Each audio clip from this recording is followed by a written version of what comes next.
Jack McCabe. Okay. And Sasha Sloan. And you're from the film? Christmas Eve at McTavish's. And tell me what you did with on the film. Well, I wanted to act in it, and I found I needed to direct in order to act in it, and then I found out I needed to produce it in order to direct it so I could act in it. I've done quite a bit on the film. It's actually the first film I've ever produced, and we're really quite proud of it. And how did you get the story? Well, the story came from a stage play. I was in a play called An Eve at McTavish's, written by a wonderful young Chicago playwright and actor named Andrew Burden Swanson. And we finished a very successful run a couple of Christmases ago. And usually by the time we've been on stage 5 or 6 weeks, we're ready for the next project. But I couldn't get this story out of my system. And I remember closing night, standing out on the stoop outside the theater, trying to plead with Andrew to somehow figure out a way to extend this story. It was too late that year because of Christmas and all. And we couldn't figure it out. I said, you know, you ought to make a film. I said, why don't you adapt this to a screenplay?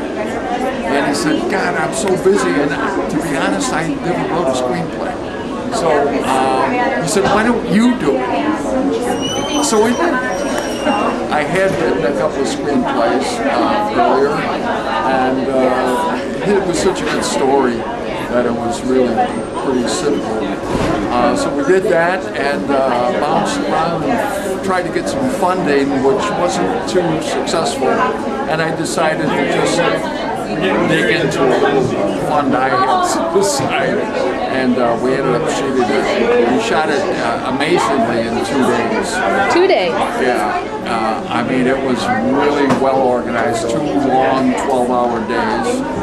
On an incredible set, which was only available to us for a short time. It was an old bar, dilapidated bar, which the story's about, which was located right across the street from Steppenwolf's first theater in Chicago. So we had the ghosts of Malkovich and Sinise and all those guys we knew had frequented this bar, so we felt pretty comfortable working.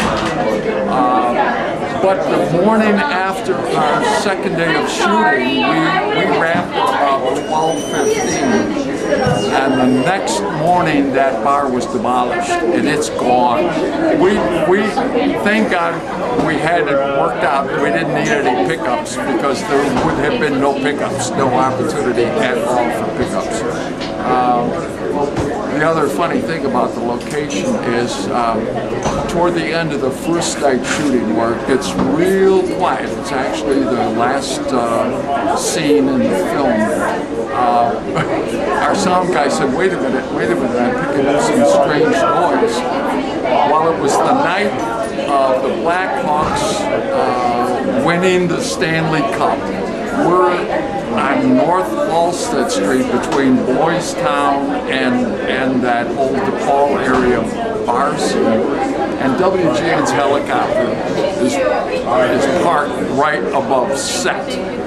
But we had an amazing crew. We got the sound out of our tracks, but it was just a ton of fun. Yeah. Sasha had been in a couple of small films before, and he's been on stage a couple times. How did you like working on McTavish? I liked it because I was working with almost half of my whole family. Yeah, and Cousin, my dad, and me. So this is one of my cousins. And you can't see her, but his mom is actually Trixie, the waitress who was serving cocktails. Bob? This is Andrew Burton Swanson, who actually wrote the story. He plays my son in the film. He did not play Joey on stage, but we talked him into doing it in the film. And, And actually, although he's a redhead here, we checked first, and he said that when he was Sasha's age, 8, he was a towhead also.